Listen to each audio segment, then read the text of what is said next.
All right. I think we'll get right into it. So, hey everyone. If you haven't seen me before or we haven't met, my name is Nico. I work on the AI SDK here at Vercel. Really excited to be talking to you guys a bit more about what we announced at Ship. Also, importantly, this won't be all old material. We have, I think it's three new major features that we shipped in the last few weeks, one even yesterday, that I'll be going through a bit more today.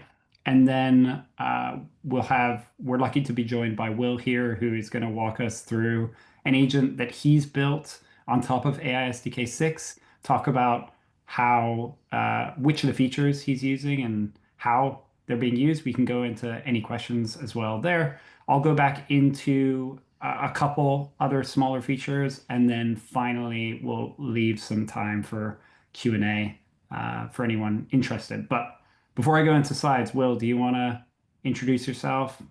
Sure, can do. My name is Will. I'm a field engineer at Vercel. So we're really kind of working with customers and helping enable them to use the AI cloud, whether that be with the Vercel platform, the AI SDK, Next.js, kind of anything technical. And I'm getting to see it real world, right? See real examples of what Nico's talking about in slides and in keynotes. And so I'm kind of excited to jump into a demo later today. Very cool. So before we go into things, I always love to get a little bit of a gauge of the room. Obviously, it seems like most of the folks here were at Ship or tuned into Ship, but it would be awesome to understand if you could comment. Have you shipped something with the AI SDK? Comment the number one. Are you familiar with it? Maybe comment number one as well, just so we get an idea of how many folks in the room are familiar with things, and I want to see the ones fly down. Uh, cool. All right, we got a two in there as well. Great. Okay. Cool. So, um, like I said, my name's Nico, and I do have an agenda slide here. Also, something cool. I actually built these slides with V0. This was the first time doing that. I've heard a lot of folks in the room, zero point 0.5, I like that. A lot of folks in the room, or sorry, a lot of folks at Vercel who use V0 for a whole host of things. But I've heard great things about using it for slides and was not disappointed. Um, so the slides today here have been generated from our blog post that we'll be sharing afterwards that goes into depth with all the features. So if you do want to learn more afterwards, we'll be sending that through. But so yeah, agenda, I kind of mentioned it. We're going to start with an overview of AI SDK 6 beta. I'm going to focus on two main features to start with. So the agent abstraction and tool execution approval. Within that agent abstraction, there are actually two new features that we just shipped that we'll go into a bit more depth that I'm very excited about. I'll then hand over the floor to Will to dive into a real demo, and then we'll come back to me and we'll talk through the last two features and open the floor to Q&A. And also, if at any point you do have questions, please do leave them in. I think there might be a Q&A feature or chat, and Will and Sharon here will be kind of fielding questions that we can then answer at the very end. So, what's new in AI SDK 6 beta? Sounds like a lot of you were there, so I'm not going to go through everything here, but we'll start with the agent abstraction and tool execution approval. So agent abstraction, what is this? So backstory here, the AI SDK first shipped about almost 2 years ago, I consider like the current phase. And the real focus that we've had over that period of time was building the best-in-class low-level primitives for building on top of language models. So those functions that really guided, or that part of the library that really guided this phase was AI SDK core, and we saw generate text, and stream text, generate object, and stream object. Obviously, as folks adopted the AI SDK, as we started building more internally with the AI SDK, we started noticing we started noticing semblances of abstractions to start to pop up. The first of that was with max steps. This was this idea that a language model could call a tool, and if it got a tool result, it could effectively pass that updated context back into the model and try and trigger another tool to be used. And that was like the early semblance of what an agent might be, this LLM running in a loop using tools. Um, we then saw that we actually wanted a little bit more control there. We wanted the ability to actually control when it was stopping, not just when it generated text. And so we introduced the stop when parameter in generate text and stream text. And that allowed you to declaratively define exactly the conditions when your agent should stop running. So by default, this we have a step count is function that allows you to effectively limit the agent to running up to a certain number of steps. But we also added a utility for stopping when a certain tool was called. And the cool thing at the end of the day, in keeping with the AI SDK low-level primitive approach, ultimately this was just this key or parameter was just a function that returned a Boolean, a true or false. So we gave users the ability to define any condition they wanted. So you could check the number of tokens that were used. And when you go over 100,000 tokens, you could stop and potentially ask for more. Um, the next the next kind of journey that we took after that was to say, oh, now you can make your agent, we'll start calling it an agent, run in a loop for a certain number of steps. But what happens within this tool execution loop? What if the context is changing, the conditions are changing, the environment is changing? How do you change its behavior within that tool execution loop? And that's when we introduced prepare step. And prepare step is a hook that runs at the beginning of every single step and allows you to modify things like which model is being used, which system prompt is being used, which tool should be used. That's a really cool one. You can say, okay, on step 0, I always want to use web search tool because I want to get the most up-to-date information into the context window. And finally, the coolest part there is that you have full control over the context for each of those steps. So you could throw out each of the previous messages and pass in your own constructed structured context for each step. So I know this is a little bit abstract with me talking without a lot of materials behind it, but this was that journey of going from a single step LLM call with generate text to letting it run in a loop with max steps to getting more control over when it should stop with stop when, and finally getting that control over exactly how it should behave in each of those steps with prepare step. So we got to a point where it's seeming like we're moving a little bit above low-level primitives. We're moving above just generating text. We want to build an agent, as I've been alluding to. So we started experimenting around with what was at the time called the agent class. And really, what that was at the end of the day was just a way to use stream text in more of an, or stream text and generate text in more of an object-oriented pattern or approach, meaning instead of in wherever you're using your agent defining all of the configuration there, you could define the configuration in one file, import that agent to wherever you want to use it, and then actually invoke it there. And this gave you that really cool way of defining your agent once and using it everywhere you want. This reusable system. But it wasn't very extensible. And this was kind of more of a language feature problem than necessarily a abstraction problem. And so we started hacking around on solutions here, and we saw that ultimately we wanted agent, whatever the ultimate agent that was going to be used to be a class, but the actual construction of that abstraction, whatever that class might be, should be more flexible. And so that's what led us to building the agent primitive or abstraction as an interface. And the cool thing here is that this allows anyone to build their own implementation of what an agent should look like. And so long as it ultimately satisfies the agent interface, it can interoperate and be used within the entire ecosystem of AI SDK tools, namely, as we'll go through in a second, with all of our UI primitives on top. But obviously, all of the goodies around stop when, prepare step, the tools, error handling, all of that great stuff.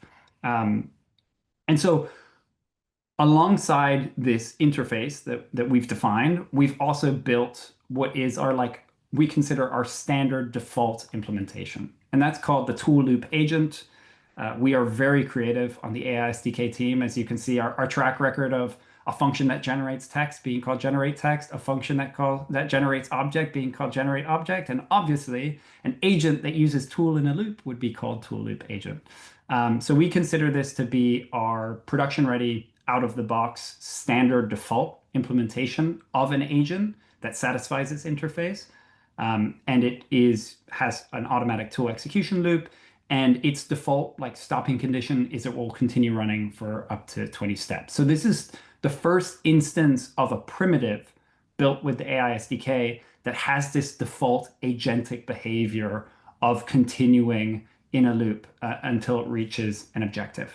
Last point, and this is kind of, I've been talking very abstract with a bunch of bullet points, so I will move on. But this idea of, because everything is an interface that you can ultimately implement yourself, you get a super composable ecosystem of potential agents.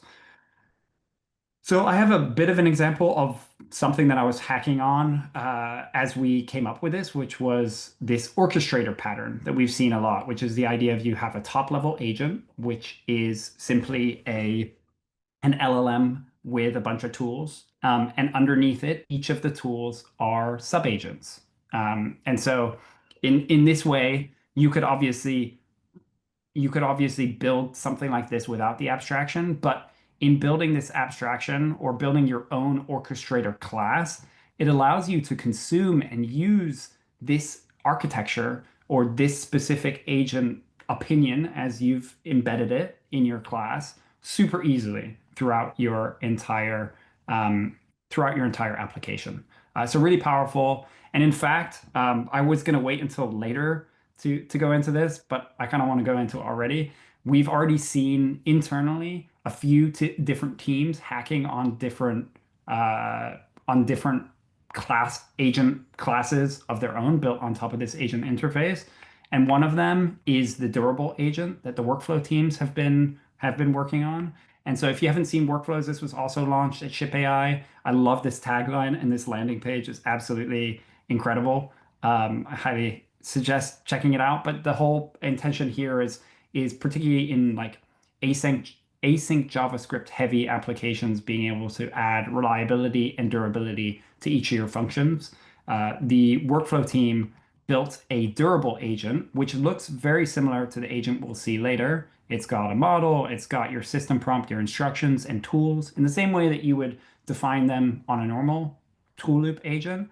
But the very cool thing here is that you can add use step and use workflow, and you get each step turning into this durable step. So a bit of a spoiler. I don't want to dive into this. I don't want to make it about this, but the point being the advantage that you now get from the agent class or the agent abstraction being an interface means we can build up this ecosystem of awesome implementations of what an agent might be like for your specific use case. And again, going back to this point of once you have implemented something that follows the agent specification, it allows you to take advantage of all of the goodies associated with like the AI SDK's UI package. So the AI SDK's UI package, I think, is our best kept secret. It's this incredible package that allows you to build type safe UIs on top of your agents that effectively derives full end-to-end type safety from your tool definitions all the way down to your UI. So it makes it super easy to, for example, map specific components to different tools. Like this is the kind of the classic generative UI use case that folks look at when you're using ChatGPT and it invokes a web search and shows a different component. We're able to give you that awesome type safety whenever a model generates a tool call to map that to a specific React component. Or in fact, it's a good call out here that our UI library has first class support for React, Vue, Svelte, Angular, believe it or not. And also the community have built a solid JS adapter or version as well. So that's the abstraction in the very abstract sense that I wanted to go through. The first new feature that I wanted to talk about, something we launched yesterday, called dynamic call options. Now, I know I've been told already that call options is kind of triggering for folks in finance, so I'm sorry about that. But the basic idea here is this ability to take some kind of dynamic but repetitive input that you would expect every time your agent runs. So, for example, a support agent, which, spoiler alert, we'll be looking into a little bit later today. Something for a support agent is like there's extra structured context that's going to be coming in with every single request. In a lot of cases, that's information about the user that's actually making the support request. So, for any given company or any given product, it might be a user ID and the account type. This is something that's coming in every single time with every single request to your agent. And how do you actually use that information to effectively alter the behavior of your agent as it's running?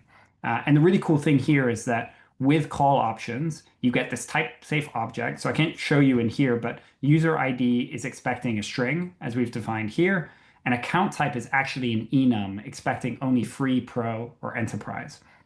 And then with the prepare call function, you can actually modify any of the settings of your agent. So whether that's the system prompt, appending to the very top, like here's a context. If the account is enterprise, it's like immediately elevate this to paid support. Or if it's a free one, it's like these are the 5 tools that you have available to you, which are upgrade user, refund, whatever it might be. This ability to both dynamically but also deterministically alter the behavior of your agent is incredibly powerful. And even more so as we think about the idea of like the orchestrator or orchestrator sub-agent pattern of whenever a specific agent is going to be invoked, there's always going to be some kind of initial payload going alongside that. So if you've got the orchestrator who's managing the conversation and says, we need to pull in a support agent, it's likely that they have that structured context that they want to be passing into the sub-agent. So this gives you that awesome way to go from natural language to some kind of structured output, which becomes structured input to define the behavior of your agent. So I'm really excited about this, called dynamic call options. Now, on the flip side, we've got dynamic call options. We've got our model, our agent that can now operate agentically. Um, Somebody make a counter of how many times I've said agent in this so far. So it can now continue running until it gets to fulfilling a task, some kind of outcome. But one really big thing that you typically need in your application is if it's fulfilled its task, there might be some kind of structured output at the very end of it. So the boring example that everyone always uses, and I'm no different, is like weather. Imagine that you have a sub-agent that's supposed to get the weather, and it gets invoked with a location as its structured input. It can use all kinds of tools in the interim to fetch weather from here, to maybe understand, fetch weather from another nearby area, get news information to understand, okay, what's coming in the future, anything that might be. But ultimately, the output is a summary, some kind of temperature, which is a number, and then a recommendation, whatever that might be. We've now marked structured outputs with generate text and stream text as stable, or we've worked on making it stable. And so where before you had to separate those things out into 2 different steps, one with generate text or the agent where it's using the tools and then piping in whatever the text output of that into a generate object function call to pull out the structured element of it. You can now do it all in one call without the overhead of having to provide both. And the actual generation of the structured output is simply a step in your otherwise multi-step agentic process. So this is really cool. We finally have the complete picture of you can have an agent run on its own, take in unstructured information, some kind of text, some messages, and then return a message. Or you can have a very defined input and output, but allow it to operate in that gray space in the middle with whatever tools that it sees fit or whatever steps it needs to take. final thing, and this was something we were really excited about and that we held off for a very long time implementing because honestly, we weren't sure of what the right decision was here. And this is particularly important as we're talking about a support agent, but I think in any AI application is you want the model and you want your agent to have the freedom to collect, pull in context as much as you possibly can. But you don't want to give it free rein to do whatever you want. If we got a lot of engineers in the room, like I remember when Claude Code first launched and everyone was afraid to run it in YOLO mode, but you kind of wanted to too, because that was how it was so effective. Um, this gives you that ability to give your model the ability to, or your agent, sorry, I need to always say agent instead of model, give your agent the ability to operate agentically, fluidly, to do whatever it needs to do. But at the right points in your agentic flow, ask the user for some kind of confirmation of whether they want to proceed. And if they don't, some kind of input. Um, and the cool thing here is that it's not just binary. It's not just either this tool needs a recommendation or it needs advice or it doesn't. We have needs approval, just like stop when is a function that returns a Boolean. So I think this payment example is such a great example because maybe amount greater than 1,000 is a little bit exaggerated, but you could imagine for an amount over $1, like you want to get permission, but under $1 is fine. Another great example here is the actual bash command tool, where it can run some kind of command in a sandbox or on your computer, and you can effectively pass in an allow list of commands, just like you have with Claude Code, and that's just an array of strings to say if the input to this function, the command that wants to be run, isn't any of these allow list command, require approval. And that's dynamic too, so that can be updated as steps go along. So what's really elegant about this solution here is that ultimately we're not relying on infrastructure here to pause. We're actually serializing the state of the conversation and effectively ending the whatever endpoint is powering this application.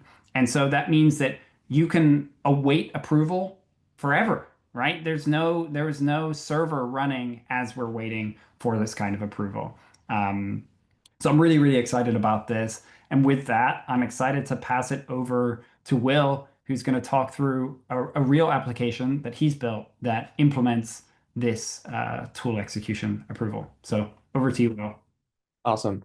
Yeah, I'm excited to show. I'm going to replace screen here, and we're going to walk through a support agent as he kind of indicated. But before I actually jump into any code or deployed, I want to kind of quick show this diagram I like to start with is, we talk a lot about tool loop agents and how, at Vercel, we like to define an agent as, an agent or a model, right? Calling tools in a loop to achieve some task. So this diagram kind of represents that, right? An agent has some form of trigger. It has an LLM black box of reasoning with the ability to invoke specific tools or go and gain specific pieces of knowledge, and then generate some form of output. And so kind of working through a lot, talking with a lot of our customers and seeing kind of where AI is transforming their organizations. I think there's two perspectives that I would take away from this on where you could use agents really effectively. I think the first is like, how can you deliver better user experiences or customer experiences? So maybe take an example of like an e-commerce property. You might use an agent to have a virtual try-on of a sweatshirt or glasses or, headphones. Maybe you would use an agent to summarize hundreds of thousands of reviews for a product, right? This is giving your users a better experience, whether they know they're using AI or not. But what we're going to show today in demo is actually not part of this perspective. It's going to be the perspective of how can you use agents internally to help be more efficient, ship faster, and just ship better quality software. And this, in the same e-commerce property example, that might be, generating better content with an agent or modifying and updating product descriptions or, fixing issues along the way. Or in this case, handling support tickets. And so I think the way we also often talk about agents is not replacing folks, right? Not replacing your support team with an agent, but rather leveling up your support, customer service representatives to handle more complex, higher leverage tasks and being able to automate kind of the mundane, monotonous parts of their job. And so what I have here today, and we're going to walk through a little bit of the UI and a little bit of the code kind of hand in hand, is that I have an implementation or I'm using the tool loop agent to handle a support ticket. And so what this is going to kind of simulate is I have a generate, I can generate kind of just a fake, support ticket that your user might generate. This is in the case of Vercel. And so we have some optimization, failing for images. And so when I create this ticket, I'm actually triggering that agent to start. And you'll see that the tool loop agent is going to start calling tools. And so this support agent, I gave it the ability to invoke, an FAQ, right? Or what are some commonly asked questions? I also gave it access to V0, the Vercel model that knows the documentation, how to build Next.js, how to deploy on Vercel, etc. And so this agent is using those tools to kind of gain more knowledge and then reason about how I should respond to this support ticket, preparing this response, and then actually responding to the support ticket with kind of that knowledge. And you can see here that it typed up a message to Mike, right? It gave, some links to the documentation. It said, hey, we think that this is probably the issue, you know, best regards. And in practice, if I were to look at the actual code, you'll see here that this agent abstraction made this really easy. So I provided three tools, the query, the ask, and then the respond. And then I was able to use most of my developer time focusing on the instructions or the system prompt on what it is that I want this agent to do and how I want it to accomplish this task. And so this is really where we're leading into what Nico was talking about, the approval. Is I'm as an engineer or someone building this agent, I don't think I want my autonomous support agent to just start firing off responses to all of my customer support tickets. What if it's not right? What if it's not actually the problem they're facing? How can I enable some human in the loop pattern to kind of gatekeep before I respond? Let's get a human in the loop to approve. And so with the AI SDK beta 6, it is as easy as just uncommenting, or in your case, maybe adding this needs approval Boolean for this tool. So now when I want to, when I want the agent to respond to a ticket, it's going to require approval for this tool. However, I did not impact the query or the ask v0. And so if I were to jump back, just kind of refresh and start this flow over, and if I give it another similar, kind of ticket, I can create the ticket. You'll see here that it's still calling those tools and asking v0, but this time it's going to stop and pause and it's going to ask me, should I respond to this ticket with this content? And this is really going to enable not only like support tickets and human in the loop, but you can start to envision how this might be useful for a lot of different tools or a lot of different, steps in an agent. Whereas maybe you're accessing data or you're updating databases. And as Nico said, you're possibly running commands on the user behalf. How can you stop for a second and make sure that this agent is on the right path? And so you'll see here that this agent now has stopped. It has said, hey, here's what I want to respond to Lisa about this issue. Does it look good? And should I respond yes or no? And so now with just the approval, this is using the AI SDK's built-in UI packages, right, to be able to enable really easy and kind of developer experience to handle this response from this tool. And I can click approve, and now I have that human in the loop. Right, so this is a really kind of pedagogical example, right, of how do you simulate a user ticket going through, kind of an agent flow and a response. But if I were to look at this code, it's actually quite simple to build this and you can expand as you want kind of to build and customize this yourself. So obviously I have showed this tool loop agent here. And if I were to look at this tool, right, this tool abstraction has the ability for the needs approval, but you can define your input schema on what input you're going to generate or you're going to need to start, and then actually execute, right, this kind of this notion of response. And so the only thing I'll show kind of before I jump back is that this UI approval was really easy to build as well. If I were to look at the kind of the component that has this responded ticket view, all is needed is to kind of check the invocation state to say, hey, an approval was requested. Here's what I'm going to send. Here's the content. And here's the ability for me to, on click, approve or deny this tool invocation. So this is a really easy, great abstraction to enable the human in the loop. And so, as I mentioned, I'm going to jump back and I'm going to hand it off to Nico here in a second. This is a really great tool to use, but there's still flaws, right? How can you kind of scale this and distribute this with more tools and more models at play? And imagine if you had an agent, a support agent even, that had 50, 20 to 50 different tools and, many different models that were consuming tokens. And what would happen if step 49 or tool 49 failed, right? Would you be wasting all of those tokens and all of that, kind of progress? Or how can we persist that beyond and create a more durable, agent? So, Nico, I'll maybe kind of let you wrap up a little bit on workflows and kind of the final pieces. But if there's any questions or kind of things I can dive deeper in the code, I'm happy to show that. Coolio. Yeah, I mean, I covered what was you teed me up very nicely, and I spoiled things earlier by talking about the durable agent, which I think I have open here. But I think this is really a great answer for us on, right, language models and are very difficult to build upon because even in the best cases, we're looking at 99% accuracy on a single step. And that assumes, right, the your language model provider is actually working during that step. And so we've seen many instances where you're down 5 minutes into execution, and that specific language model request that you make on step 49, unfortunately, does not go through. Whatever your provider goes down for 20 seconds, whatever it might be. But now with retries, you're kind of that entire state that your agent had built up is unfortunately lost. And that's where we're going with Durable Agent, which we think is an awesome and open source implementation of how you can do this. Important to mention as well, like workflows is infrastructure agnostic, so you can run it wherever you want, which is really cool. But it is an important call out here that for the first time we're dealing, I mean, not for the first time, but we're dealing with an infrastructure primitive or infrastructure requirements that are very different from what we've been used to before, right? We've been spending the last decade focused on how can we make every single page request 100 milliseconds faster.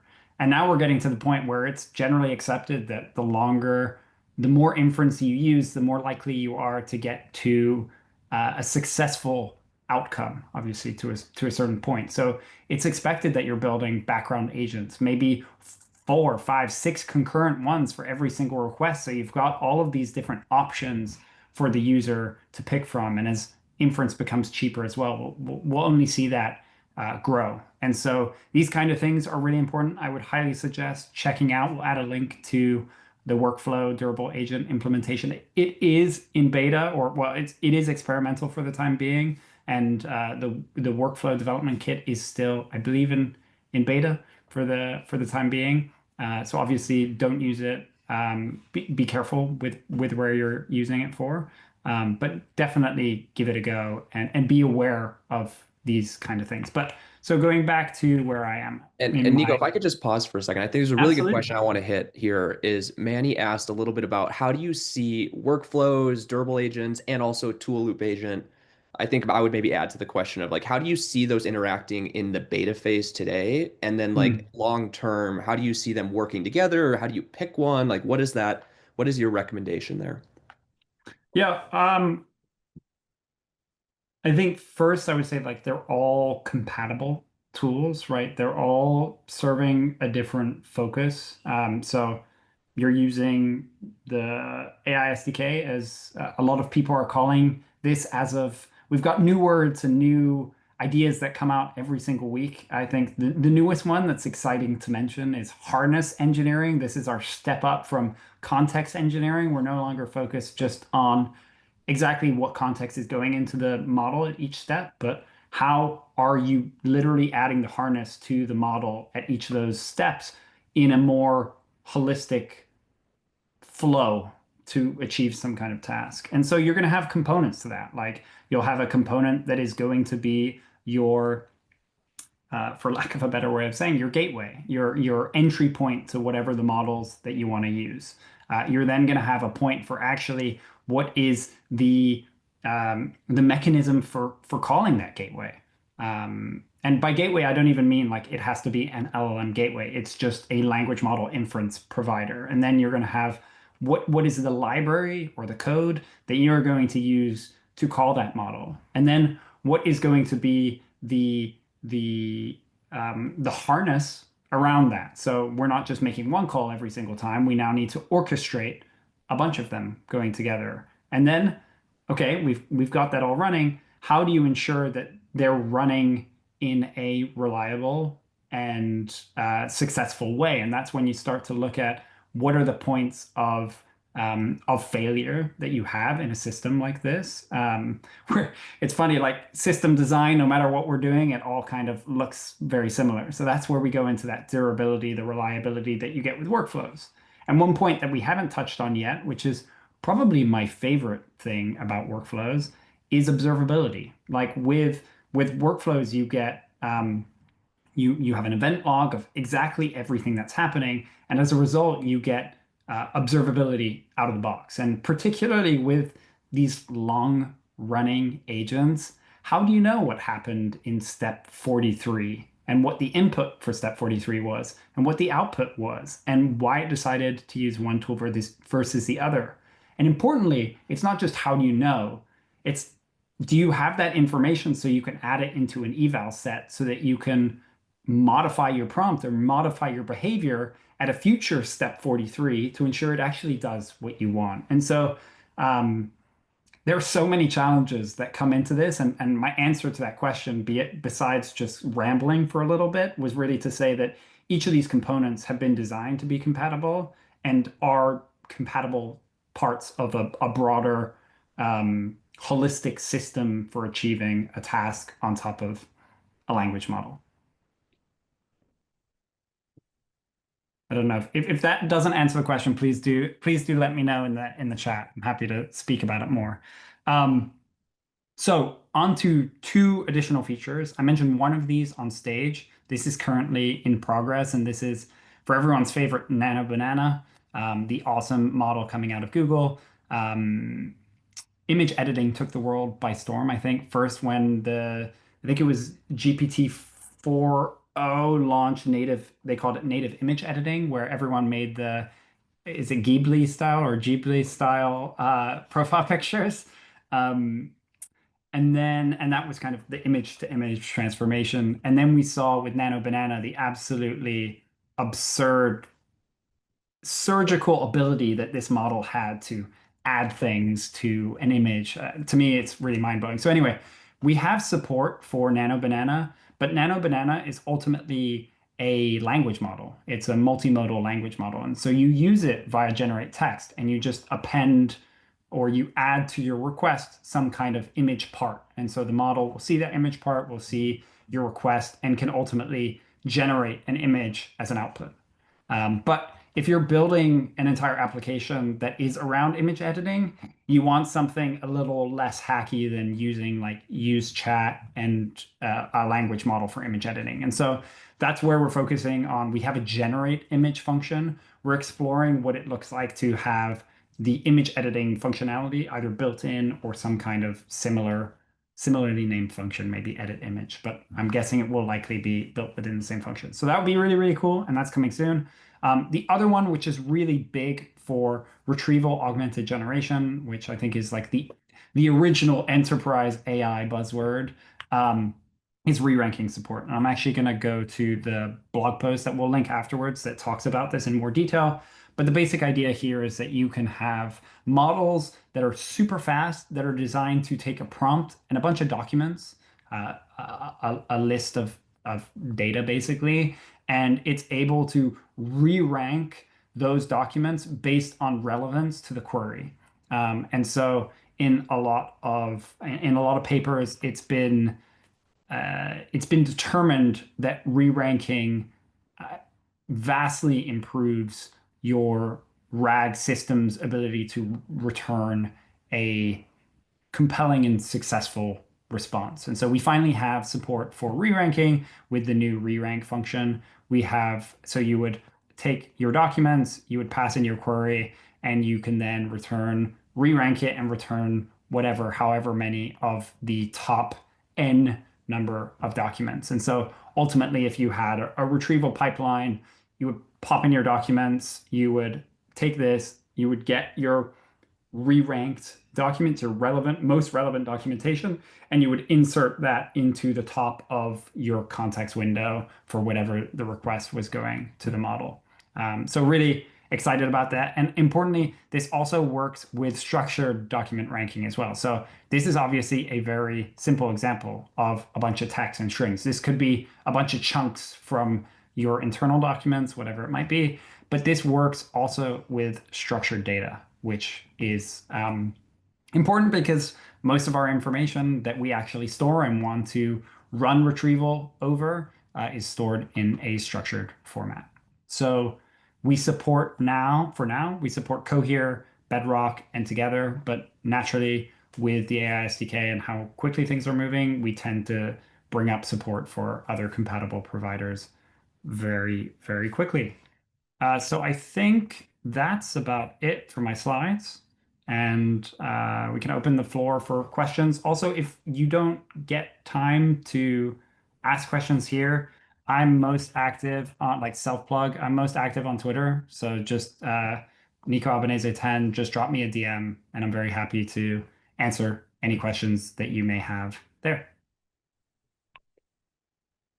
Awesome. I have been seeing a lot of questions pop up. I'm going to start with an easy one just because I know it's something I care a lot about is, talking about migrating to a new version, right? It's obviously in beta now, but it will get, general released. One, can you talk about timeline there, but also can you talk about like what it takes to migrate, upgrade?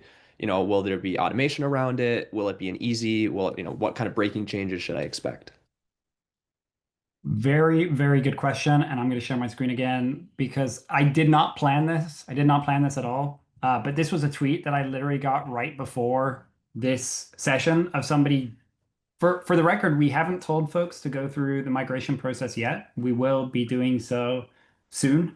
But the big thing that I wanted to emphasize, and I can pull up the blog post as well, is the reason why we even made a major. Like a lot of folks just went through AI SDK 5, and we are under no illusions that AI SDK 4 to AI SDK 5 was a very hard migration. And I know that because I wrote the migration guide, I wrote the data migration guide, and I built an MCP server that is like an opinionated way to walk cursor or whatever your coding agent through that. And those guides took me like 2 months to pull the whole thing together. So it was a huge, huge update. And if anything, like to preface why all of that happened or why it was such a big update was that we had a lot of lingering deprecations from previous versions of version 3 of the SDK and version 4 before there was the core functions that I mentioned at the beginning of the presentation, generate text and stream text.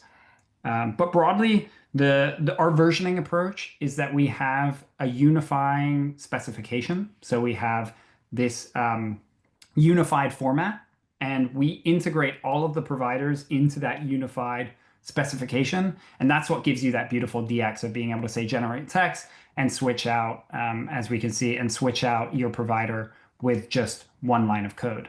But ultimately, we've authored that specification based on what we believe like a language model response looks like and what a language model tool looks like and all these kind of things. And as I think everyone is aware, if they're on Twitter or honestly anywhere, this space is moving so incredibly fast and the capabilities are moving so quickly that what was relevant or what was agreed upon as a language model response has changed dramatically in 2 years. So the biggest change for us from version 4 to version 5 was the fact that language models went from generating either text or a tool call to running in a loop and generating a whole multitude of different content types from text to reasoning to tool calls to structured data. And so we needed to adapt our specification from that kind of very static single pass system to something that was designed for like an agentic future, for lack of being too kind of like hand wavy. Um, and so we did that. That was the big move from V1 to V2, but we designed it so that it was robust enough to handle models generating different things and these assumptions that models will run in a loop. And so that's why that was very painful in particular. But in general, the point here was to say whenever we make a change to the underlying specification, we feel that we want to update the library to a new major version because the spec will ultimately change and how it's consumed will change.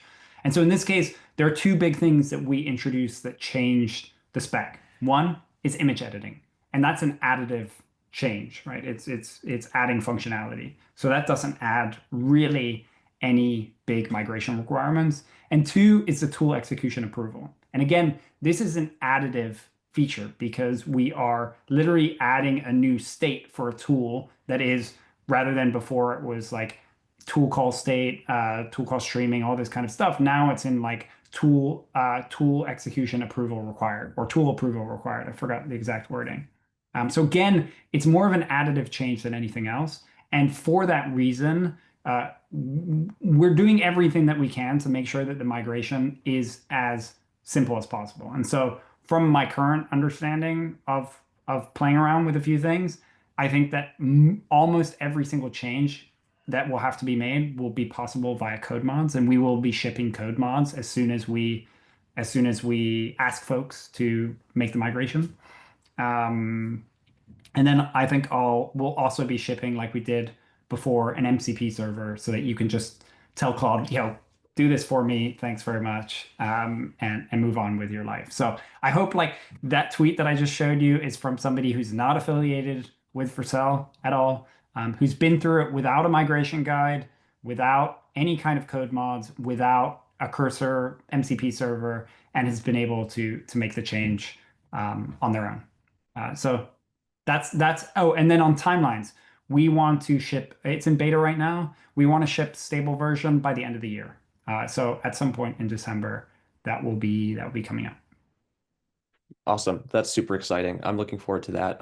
I know I've gone through the upgrades myself, and I think I could Me too. concur. I would say I'm not completely unbiased, but I will say it was quite simple. I will say there was a quick question about client side approvals. Nico, can you Yes, just scroll down to the snippet on tool absolutely. approvals for UI? Totally. Um, but I will just kind of quick answer and say that this is really simple to add using the AI SDK's React package.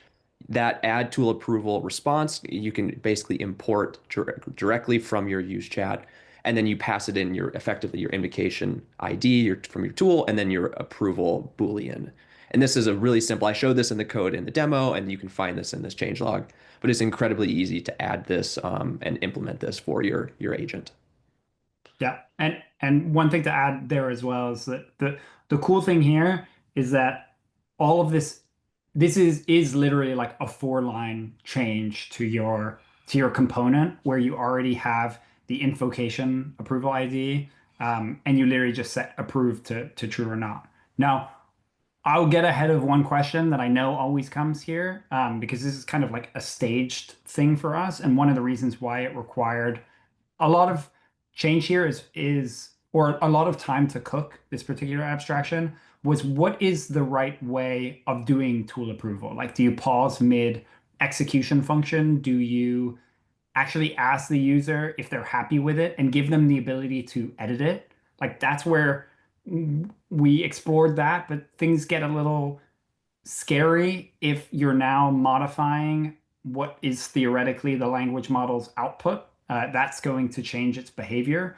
And so how we've designed tool approval, which is really cool here, is that we have given it the space to ultimately have like a metadata key, which is just going to be a JSON object or just a pure object that you can pass any metadata alongside an approval. So this hasn't shipped yet, but we're working on it right now.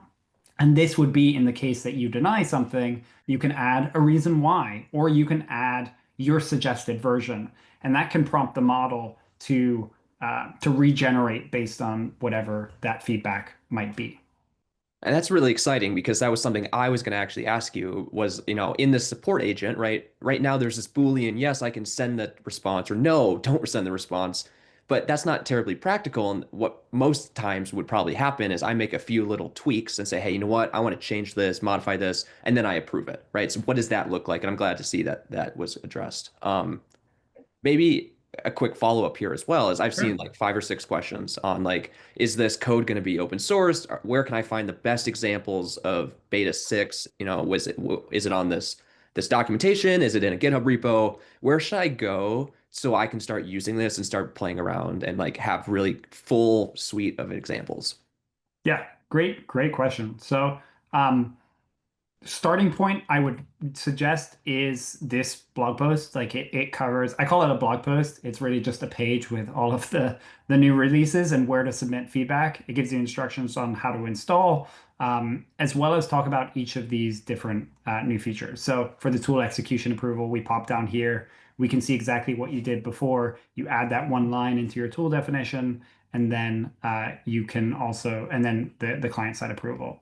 Now, obviously, this is documentation. It doesn't really speak to exactly what you're talking about, like fully fledged examples. And those are still cooking, to be completely transparent here. One thing I would say is that if you had our main branch right now is actually the V6 branch. The V5 branch is V5 dot release. I think it's this one right here, release dash V5 dot 0. So everything on the main branch right now is updated to V6. And we have an incredible resource in the examples packages. We've got all of these examples that we build for us to test out new functionality, but that are indicative of how to do things. So my personal favorite is if you go into the next OpenAI package, you can see a few agent declarations. So we've got like weather with approval, and this is an agent that has a tool and approval for that specific tool. So that's the route right there, and I'll bump this up so everyone can see. So that's like the actual agent itself. We can see if we go into the app function, we can go into the API route and follow. I think weather with approval should be something like tool approval. Um, and we'll see that weather with approval agent, how it is consumed from an API route. And then we can scroll down, use chat approval. So this material isn't necessarily like designed to be but I'll try and find it. Use chat approval, dynamic weather with approval. I think this was the same one. Uh, you can find the patterns in here. Obviously, this has not been designed to be the canonical examples for folks. This is our playground and our testing ground for these new features, and serve as our testing suite as well. And so for the time being, it's kind of in experimentation phase. And I would say in the next few weeks, we'll be shipping a few newer, fully fledged examples that will show more of these patterns, as well as like associated materials. So some guides, migration guides, obviously, and code mods as well. But this is for the eager folks on the call. This is the place to look. So again, that's Vercel AI repo, main branch, and then there is a directory called examples, and you can pick for your specific framework. And all of these examples are updated to version 6 and all of the newest features. Awesome. Awesome. This is not a specific question, but this is maybe a combination of a few in the chat. One in particular called out like video support. Like, do you see video support coming in the future? And or maybe like the underlying question is like, how do you think about the AI SDK as an abstraction to all models, but some models having different kind of support for files or inputs, outputs? Like, how do you think about that? And like, where do you draw the line of what is supported at the framework level versus the model level? Yeah, great questions. So where am I going to start? Remind me the first question. So the first was just like, do you think video support Oh will? yeah, video support. Yeah. Video support is on the roadmap, but not the near term roadmap, and that's for two reasons. One is um, more like the infrastructure side. It's still really hard to build like proper video generation pipelines, and so we're holding off on that for the time being. We also haven't gotten video feels a lot like how video generation demand feels a lot like how speech and real time was a year and a bit ago, in the sense that it was super exciting. You had those first kind of like really compelling demos, but it was unclear exactly what the great use cases were for it and where the real like viable actual applications for it were. And so we're holding off on it for the time being. Um, but I would never rule something like that out, and particularly as ultimately a library built to abstract away complexities between language model providers and general AI providers, like that will be something that we eventually touch on. Awesome. Um, Sorry, I just saw one pop up. It's kind of unfair. I think it's one of the more recent ones to pop up, but how hard is it to connect AI SDK to say a Pydantic agent backend? And I wanted to cover this because this is a really um, this is a fascinating part of the SDK right now. I talked about how I really think that the UI library is super underrated. I'm obviously biased. I work on it, but I think it's undervalued in the sense that we don't have a ton of content on it where a lot of stuff is focused on agents. And in your company, you may already be using a Python backend, and you may already be using Pydantic. And so the cool thing is we're starting to see a lot of these other providers ultimately like implement a converter from whatever the native stream format is that is generated by that library to a compatible AI SDK UI message stream. And so Pydantic just shipped that like 3 days ago. I'm going to try and pull up the link here in the interim. But that means that you can effectively pipe whatever Pydantic agent generation that you have directly into the AI SDK. So you can build whatever front end you want with whatever framework you want, but using the AI SDK to render everything. And I'll pull that up in the interim if you have any other questions. Awesome. Thank you. And I know we are at time here, so we unfortunately do have to wrap up. But one, thank you, Nico. This is really great to hear your perspective on where you see the future of the AI SDK, some of the new releases. I know many folks here are just happy to see some real kind of examples coming to fruition and having a date in mind of when this will release. Thank you, Alessandro, for answering all the other questions in the chat. And for the folks tuning in, it was great for your contention and your questions. We'll have lots of follow-up of the recording, the slides, and kind of the blog post, of course. So thanks for tuning in and hope you all have a great rest of your week.